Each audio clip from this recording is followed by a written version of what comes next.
Hello बच्चों, आज हम पढ़ने वाले हैं सांख्यिकी स्टैटिक्स।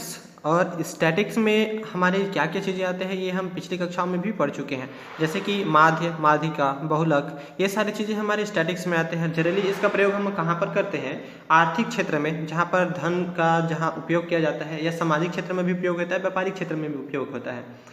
आय व धन के वितरण आदि का अध्ययन माध्य विचलन द्वारा किया जाता है। यहाँ पर हम माध्य विचलन के बारे में बात करने वाले हैं। तो सबसे पहले हम यहाँ पर ये समझते हैं कि औसत और या तो माध्य क्या होता है। ये पिछले कक्षाओं में आपने देखा है कि जनरली यदि कोई दो अंक दिया गया है, हम यहाँ पर मान लेते हैं आपका कि एक आपका दिया है A, दूसरा दिया है B। अब दो संख्या हमारे पास, ये कोई संख्या है, अब दो संख्या हमारे पास दिया गया है, तो इसका माध्य क्या होगा? तो इन दोनों के बीच के मान, यानी कि एक संख्या है और ये दूसरा संख्या, दोनों का योग करने के बाद हम टोटल जो संख्या है उनका हम क्या करेंगे? योग करेंगे। यानी कि दो संख्या है इसलिए दो का योग भाग करेंगे। तो भाग करने से ये जो यहाँ पर आपके क्या निकलेंगी, स्थिति स्पष्ट होगी। जो भी यहाँ पर मूल्य आपका निकलेगा उसे हम क्या बोलेंगे? माध्य या औसत बोलेंगे। यानी कि दोनों संख्याओं के बीच का मान जिसे हम औसत या माध्य कहते हैं। अब हम यहाँ पर माध्य विचलन को समझते हैं। तो माध्य विचलन का ये हमारा फार्मूला है। ये जो हमारा जो चित्र दिख रहा है आपका ये जो चित्र है, ये चित्र हम इसको पढ़ते हैं सिग्मा। क्या पढ़ेंगे? सिग्मा, या हम इसको समेसन भी बोलते हैं। तो इसका मतलब ये होता है कि ये क्या करता है कि सभी को योग करता है। जो भी आपका जो कंटेंट्स है, एलिमेंट्स है, उन सबको ये क्या करता है? योग करता है। इसलिए यहाँ पर कंप्लीट योग होने के साथ साथ इसको आपको चित्र को दर्शाया जाता है। ये साइन है आपके सिग्मा का और साथ ही साथ समेसन का, यानी कि योग का। फिर यहाँ पर देखिए, यहाँ x जो है, x क्या है? x यहाँ पर देखिए बताया गया है, x जो है पद मूल्य है। यानी कि जैसे यहाँ पर हमने दो चीज़ें लिया, तो ये आपका x है, ये भी x है, इसे हम बोलते हैं पद मूल्य। फिर आपका m यानी कि माध्य, तो यानी कि औसत जो यहाँ पर हमने निकाला है m, तो ये हमारा होता है औसत, इसलिए ये m है। और फिर n का मतलब होता है एक और दो, जितने संख्या है उसका योग, यानी कि ये जो संख्या है इसे हम n से रिप्रेजेंट करते हैं। इसी तरह d पद मूल्य का माध्य से विचलन है। यानी कि ये जो d हम यहाँ पर शो कर रहे हैं, ये क्या है? ये पूरा इनका मान है। यानी कि पद मूल्य से माध्य का जो आपका डिस्टेंस है उसको हम बोलेंगे d, यानी कि डिस्टेंस। तो हम इससे रिलेटेड एक प्रश्न यहाँ पर सॉल्व करेंगे। चलिए देखते हैं माध्य विचलन हम कैसे निकालते हैं कोई भी दिए गए आंकड़ों का। प्रश्न है, 5 विद्यार्थियों ने निम्न अंक प्राप्त किए: 60, 70, 75, 80, 85। समांतर माध्य से माध्य विचलन ज्ञात कीजिए। तो ये हम यहाँ पर प्रश्न लिए हैं, इससे हम यहाँ पर क्या निकालेंगे?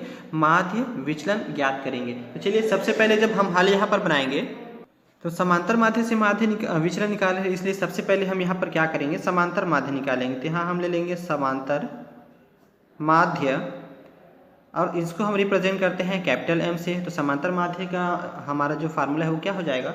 जो भी अंक हमारा दिया है, यानी कि अंकों का योगफल। तो ये हमारा फार्मूला है, अंकों का योगफल बटा जो भी आपके अंक हैं उसका कुल संख्या, यानी कि आंकड़ों की कुल संख्या। तो चूंकि आंकड़ा मतलब क्या है? विद्यार्थी है, तो हम यहाँ पर लिख सकते हैं विद्यार्थियों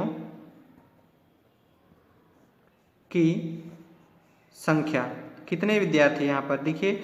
1, 2, 3, 4, 5, ये 5 प्रकार के विद्यार्थी हैं। ठीक है, तो यहाँ पर हम लिख सकते हैं विद्यार्थियों की संख्या। अब यहाँ पर मानों को भरेंगे, तो अंकों का योगफल यानी टोटल अंक हम यहाँ प्लस कर देंगे। 60 plus 70 plus 75 plus 80 and plus 85, और डिवाइडिंग हो जाएगा आपका विद्यार्थियों की संख्या 1, 2, 3, 4, 5, तो ये हमारे हो जाएंगे टोटल 5। तो इस प्रकार जब इसको हम योग करेंगे तो टोटल हमारा क्या हो जाएगा? यहाँ पर हो जाएगा आपका टोटल हो जाता है 370 और बटा हो जाएगा 5। जब इनको डिवाइड करेंगे तो आपका मान आ जाएगा 74। तो ये हमारा क्या है? m का मान है, m यानी कि 74 हमें यहाँ पर प्राप्त हो रहा है। अब आगे हम चलते हैं। अब माध्य विचलन की गणना हमें करना है। तो माध्य विचलन की गणना के लिए हम एक सारणी यहाँ पर ले रहे हैं। सारणी में देखिए हम क्या क्या यहाँ पर भरने वाले हैं। तो सबसे पहले तो हम यहाँ पर जो प्राप्तांक आपका दिखाया जा रहा है और विचलन है, ये सबको यहाँ पर भरेंगे। तो प्राप्तांक हमारे क्या क्या हैं, तो यहाँ पर भरते चलेंगे। सबसे पहले हमारा प्राप्तांक है 60, फिर है 70, फिर 75, 80 और फिर 85। ये आपके 5 अंक दिए हुए हैं, तो पांचों अंक को हमने भर लिया। ये हमारे क्या है? सभी x का मान है। अब यहाँ पर हम क्या करेंगे? विचलन यहाँ निकालेंगे। तो विचलन मतलब आपका क्या हो जाएगा? विचलन यानी कि x माइनस m, यानी कि जो माध्य है उससे जो माध्य है उसको क्या करेंगे? जो प्राप्तांक है उससे माइनस करेंगे। तो यहाँ पर आपको देखिए x का मतलब है 60, यहाँ लिखेंगे हम 60 और माइनस लगाएंगे, फिर m का मान हमारे यहाँ पर क्या है 74, तो यहाँ हम क्या करेंगे 74।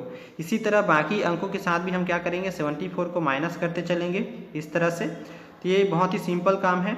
और इसके बाद फिर हम उसको क्या करेंगे, यहाँ पर जो भी अंक आएगा उसको लिखेंगे। तो यहाँ पर आपका मान क्या मिलेगा, देखिए सबसे पहले तो यहाँ पर ऋण 14 आएगा, फिर यहाँ घटाएंगे तो आएगा आपका ऋण 4, फिर यहाँ पर आ जाएगा 1 और फिर यहाँ पर आ जाएगा आपका 6 और फिर 11। तो ये इतने सारे अंक हमें यहाँ पर प्राप्त हो रहे हैं। अब यहाँ पर क्या कर रहे हैं, हम ये मॉड ले रहे हैं, जो विचलन है उसका मॉड। तो मॉड का क्या मतलब होता है कि जो भी संख्या हो आपका ऋणात्मक या धनात्मक, वो सब संख्या क्या हो जाते हैं मॉड में हमेशा धनात्मक प्राप्त होता है। तो यहाँ पर 14 को हम जब क्या करेंगे मॉड लगाएंगे, ऋण 14 का मॉड क्या होगा 14 होगा। इसी तरह सभी का मॉड लगाने के बाद सबके सब क्या हो जाएंगे प्लस हो जाएंगे। तो यहाँ पर हमारा सिंपली सी बात है, यहाँ पर हमको मॉड के साथ लेंगे तो प्लस लगा करके लेंगे।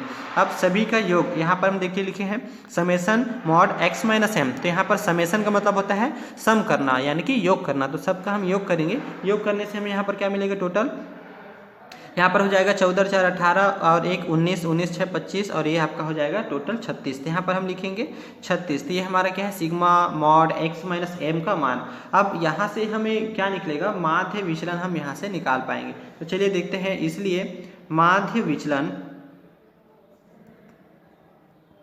विचलन बराबर हमारा हो जाएगा sigma x minus M mod x minus M और बटा हो जाएगा n। तो ये हमारा माध्य विचलन का सूत्र है। यहाँ पर मान को भरेंगे, इसका मान हमें क्या प्राप्त होगा, यहाँ से हम लिखेंगे 36 और n का मान हमें पता है, जो भी हमारी संख्या है, कुल संख्या हमारे पास कितने थे तो 5 संख्या थे, तो यहाँ लिखेंगे 5। इस प्रकार जब इसको हम क्या करेंगे डिवाइड करेंगे, तो डिवाइड करने से हमें क्या मिलेगा 7.2 मिलेगा।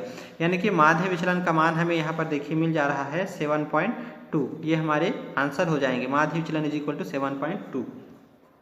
तो इसी तरह आप और भी जो क्वेश्चन है उसको माध्य विचलन निकाल सकते हैं।